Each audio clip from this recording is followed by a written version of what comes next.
हित कर जावे, वागहर वैद्य कबहू नहीं जावे।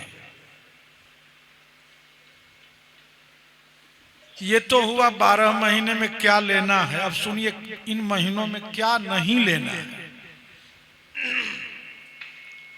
चैत महीना में मीठा बिल्कुल नहीं खाना है,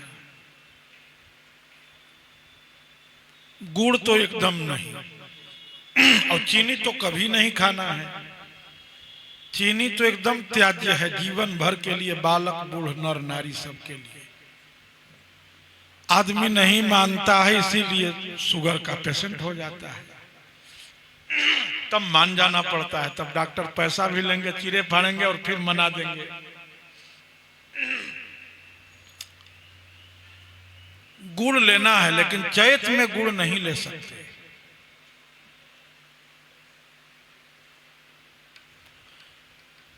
अब जब चीनी लेना ही नहीं है और गुड़ लेना ही नहीं है, तब क्या लेंगे? इसका मतलब चैत में मीठा लेना ही नहीं है। फलों के मिठाई से ही संतुष्ट होना है। और बैसाख महीना में तेल का पदार्थ नहीं लेना है। छौंक में भी तेल बैसाख में मना है, वहां थोड़ा सा घी का उपयोग कर लो। बैसाख में तेल नहीं चलेगा। जेठ में रास्ता नहीं चलना है, बता चुका हूं। आषाढ़ में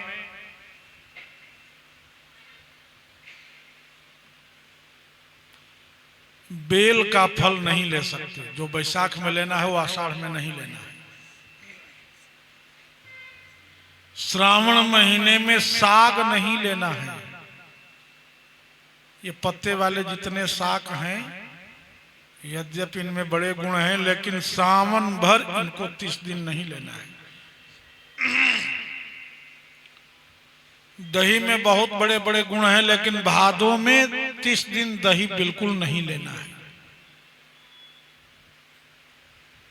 आश्विन महीने में दूध नहीं पीना है और करेला नहीं खाना है। कार्तिक महीने में मट्ठा नहीं लेना है 30 दिन। अगहन महीने में जीरा नहीं खाना है। जीरा छौंक में भी नहीं, कैसे भी जीरा नहीं लेना है। पौष के महीने में धनिया नहीं लेनी है, चाहे चटनी हो चाहे मसाला हो, कुछ भी, धनिया बिल्कुल। और माघ के महीने में मिश्री नहीं खाना है। और फाल्गुन के महीने में चना नहीं लेना है। जो यह 12 से बच जावे, वागर वैद्य कबहू नहीं जावे। इन 12 को याद रखना श्री धन्वंतरी भगवान का यह उपदेश है, जो मैंने सूत्रात्मक रूप में निवेदन किया। इन सारे के श्लोक भी हैं, पद भी हैं। श्रावणे वर्जयेत् छाकं दधिभात्र पदे त्यजेत्,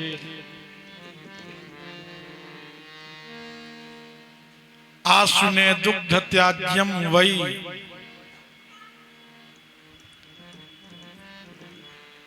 इस तरह से सबके श्लोक हैं और दोहे भी हैं। मुझे सब याद भी हैं, लेकिन